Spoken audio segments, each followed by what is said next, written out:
Hello and welcome to Boxing Social with me, Glenn McCrory. There was plenty of boxing action this weekend with the Manchester Arena, a long-time home to our sport, opening its doors for boxing for the first time since the terrible tragedy and carnage of the bombing there on the 22nd of May this year. The WBO heavyweight title between the champion, New Zealand's undefeated Joseph Parker, and local boy Yuri Fury may well have been affected, as it was an unusually small crowd for a contest of this caliber between two young, undefeated and exciting heavyweights. On paper, this looked a well-matched 50-50 fight and started that way, with Fury from the onset taking to his toes, using excellent movement as the aggressive Parker marched forward, swinging wildly and for the most part punching air. Fury's tactics were apparent from the start and he followed orders to the letter, but all too often fell short with his jab, which for me was the key to victory if he wanted to grab the WBO belt his cousin Tyson called his own a short while ago.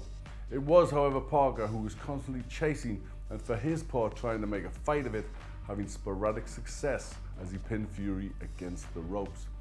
The best of the action was left for the final round as Parker tried desperate attacks after a frustrating night and landed with big punches that bounced off Fury, who showed durability and a very solid chin.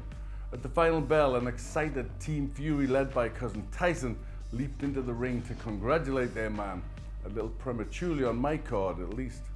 The judges' scores were open to ridicule as one judge scored what was a fairly close encounter, even with the other two judges having it to Parker by 8 rounds, which in my opinion was not a fair reflection of the fight and brought outrage from cousin Tyson, who vented his fury with a torrent of abuse to board secretary Robert Smith.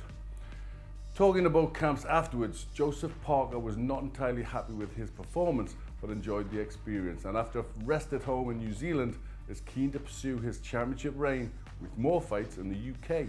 A disconsolate Yuri Fury thought he had done everything expected of him to be the new heavyweight champion and had very little to say. However, father and trainer Peter was much more outspoken, talking of a disgraceful robbery, and promoter Mick Hennessy even talking of an appeal and calling for the decision to be overturned.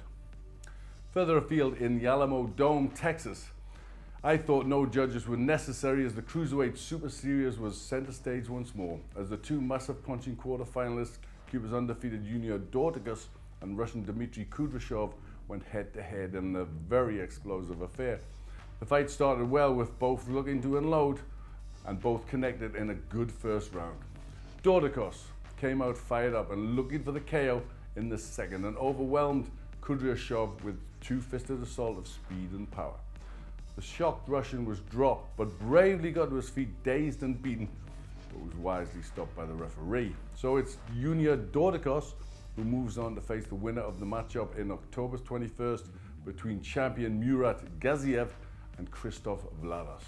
Also in the US, Hull's Olympic gold medalist, winning hero Luke Campbell got his shot at world professional honours when he challenged the brilliant three-weight world champion Jorge Linares. Campbell roasted the challenge brilliantly after a rocky start. He was floored in the second round but picked himself up to push Linares all the way to a split decision.